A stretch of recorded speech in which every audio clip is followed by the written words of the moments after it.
চলে এসো। তোমা পড়বো দাও। নমস্কার সকলকে, আমার পেজের আরেকটি নতুন ভিডিওতে আপনাদের সকলকে অনেক অনেক স্বাগত। আমি প্রিয়াঙ্কি চলে এলাম আমার জীবনের আরেকটি নতুন দিনের অভিজ্ঞতার গল্প আপনাদের সাথে ভাগ করে নিতে। আজকে আমি যেই ব্লগটা শেয়ার করছি সেটা ডিসেম্বর মাসের একটি শুক্রবারের সকাল। ঘুম থেকে উঠেই সবার আগে আমি ব্যালকনির গাছগুলিকে প্রায় লুকিয়ে রাখার জন্য তৎপর হয়ে পড়েছি। আজকে দুপুর থেকে স্নোফল হবে দেখাচ্ছে। আজকে আমি বিশেষ করে দুটো বিষয় সম্পর্কে আপনাদেরকে জানানোর জন্য এই ভিডিওটি শেয়ার করছি। প্রথমত, হাঙ্গেরি দেশের বুদাপেস্ট শহরে শীতের সময় কতটা শীত পড়ে এবং স্নোফলের সম্ভাবনা থাকে কতটা। সবার আগেই বলি, এখানে কষ্টদায়ক শীত পড়ে না। আমরা রীতিমতো আনন্দ করে কাটাই এই শীতকালটাকে। তবে আমরা এখানে মোট 3টে শীতকাল কাটালাম। তার মধ্যে প্রথমবারে আমাদের সাধারণভাবেই শীতটা বেশি অনুভব হয়েছিল, কিন্তু তারপর থেকে আমাদের সেরকম কোনো কষ্ট হয়নি। এখানে সব থেকে লো টেম্পারেচার আমরা দেখেছি -8 ডিগ্রি থেকে -12 ডিগ্রির মতন। তবে এরকম টেম্পারেচারগুলি আধা রাতের দিকে থাকে। দিনের বেলা আমরা কখনো ফিলস লাইক -6-এর নিচে দেখিনি বুদাপেস্ট মেইন এরিয়াগুলিতে। তবে বুদাপেস্টের আশেপাশের শহরগুলোতেও বেশ ভালোই ঠান্ডা পড়ে। নানা সময়ে সেসব জায়গাগুলিকে এক্সপ্লোর করতে গিয়ে আমরা সেই অভিজ্ঞতা অর্জন করেছি।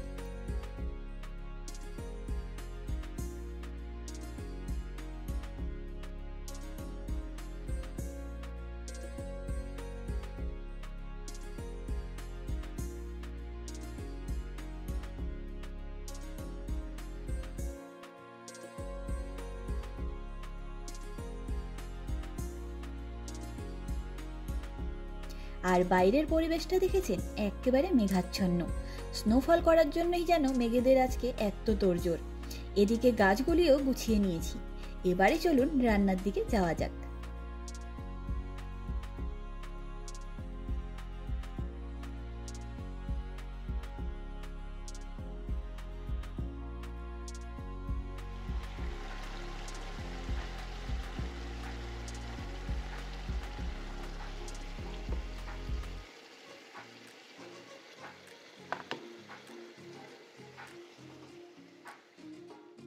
আর এখন দুপুর 1টা মতন বাজে। আমার চিকেন রান্না প্রায় শেষের দিকে। ডিম কষা আর ভাত বানিয়ে নিয়েছি। শুধু বিট ভাজাটা করে নিলেই লাঞ্চটা সেরে নিতে পারবো। কালকের পরোটা রয়েছে, আমি সেগুলিই খাবো। আমার আবার রুটি, লুচি, পরোটা এসব দিয়ে চিকেন খেতে খুব ভালো লাগে। আর আমি স্নোফল দেখবার জন্য এত তাড়াহুড়ো করে সব রান্নাবান্নাগুলো করতে এলাম, কিন্তু বাইরে বৃষ্টি পড়ছে, বুঝুন কাণ্ড। তবে জানলাটা খুলে দেখলাম বৃষ্টির সাথে সাথে স্নোফলও হচ্ছে, কিন্তু স্নোটা যথারীতি জমতে পারছে না, বৃষ্টির জলে গলে যাচ্ছে সঙ্গে সঙ্গেই। আর কি করা যাবে, চলুন শান্ত হয়ে আগে লাঞ্চটা সেরে ফেলি।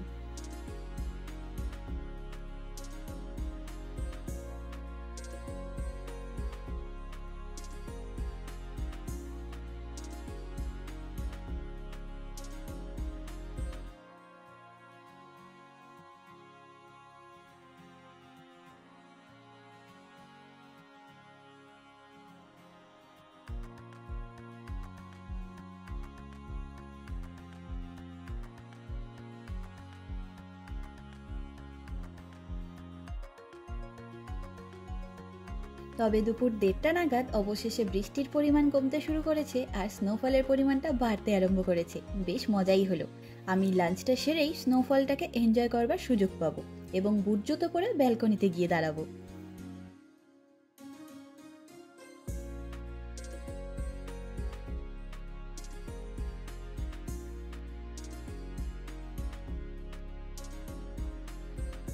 আর আমরা লাঞ্চ সেরে উঠতে উঠতেই শুরু হয়ে গেছিল মুষলধারায় স্নোফল।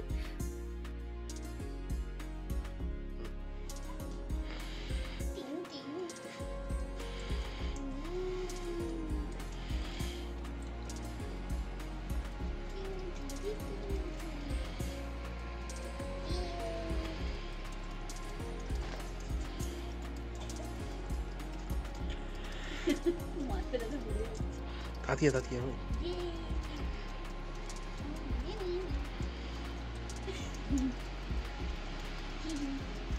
চলে এসো।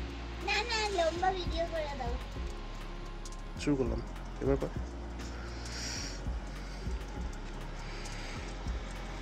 এই দেখো ওদিকে যায় অন্ধকার।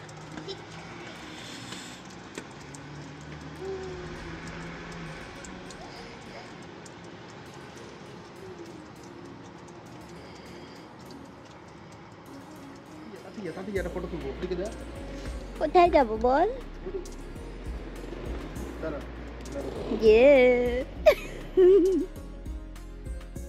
মুষলধারায় বৃষ্টি তো সারা জীবন দেখব, তবে এই অভিজ্ঞতাটুকু অনবদ্য। আর এই স্নোফলের সময়গুলো আমার কাছে সত্যি অমূল্য। আমি ভীষণ ভালোবাসি এই সময়গুলোকে এনজয় করতে। আর আজকে কিছুক্ষণ পরে আবার বৃষ্টি হবে, আর এই সব স্নোগুলোও নষ্ট হয়ে যাবে তাতে। তাই আরও বেশি বেশি করে উপভোগ করলাম আজ। আর আমার এক একটা মিষ্টি মিষ্টি রিলগুলো সৌভিক কিভাবে শ্যুট করে দেয় দেখুন। ওদিকে তাকা, সাইডে তাকা। ওই পাশে বাড়িগুলোর দিকে তাকা একবার, ওই বাড়িগুলোর দিকে তাকা একবার, ডান দিকের বাড়িগুলোর দিকে। আবার আমার দিকে তাকা।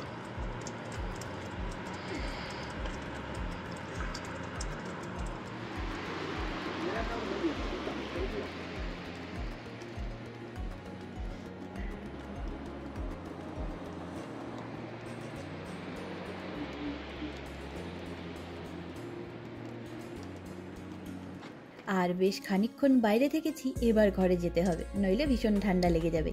তবে বাইরেটা থেকে চোখ ফেরাতে পারছি না। যাই হোক, সৌভিক অলরেডি টাওয়েল হাতে নিয়ে দাঁড়িয়ে গেছে। বাকি স্নোফলটা কাচের দেওয়াল দিয়েই উপভোগ করতে হবে।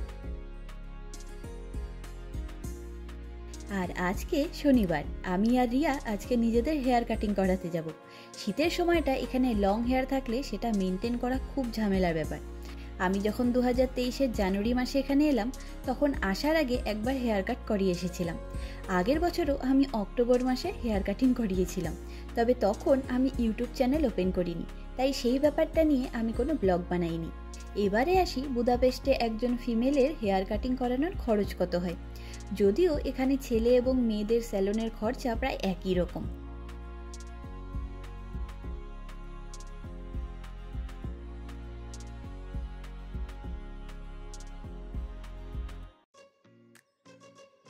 তবে আমি আর রিয়া দুজনেই একই স্টাইলে নিজেদের হেয়ার কাটিং করিয়েছি। 5500 হাফ করে লেগেছে, যা ইন্ডিয়ান টাকায় 1200 টাকার মতন। তবে আমার সারা বছরে পার্লার বা সেলুনে বছরে একবার করেই আসতে হয়, তাই বছরে একবার এতটুকু খরচ করাই যায়, একদম নর্মাল। এরকম তো আমাদের দেশেও অনেক জায়গায় হেয়ার কাটিংয়ের জন্য খরচ হয়েই থাকে।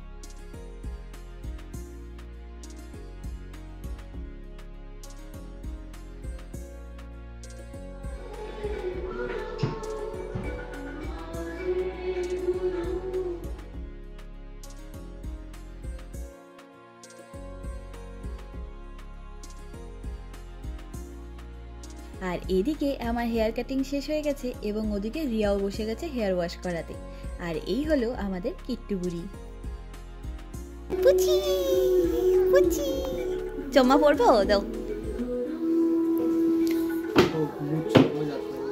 আমার দিকে তাকা, আমার দিকে তাকা, তুলবি আমাকে বল, টাকা টাকা এদিকে টাকা, টাকা না আগে টাকা, টাকা এদিকে টাকা।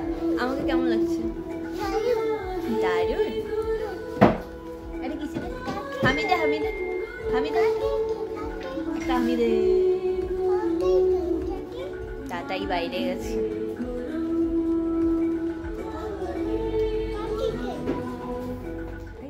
কিট্টু বুড়ির সাথে কোথাও বেরিয়ে ওর চোখের আড়াল হলেই ব্যাস পাকা বুড়ি খুঁজতে আরম্ভ করে দেয় সবাইকে।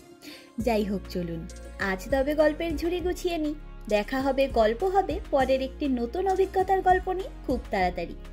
আমার এই ভিডিওটি কেমন লাগলো লাইক কমেন্ট করে অবশ্যই জানাবেন। আজকের ভিডিওটি এখানেই শেষ করলাম। সকলে ভালো থাকবেন, সুস্থ থাকবেন, আনন্দে থাকবেন। নমস্কার।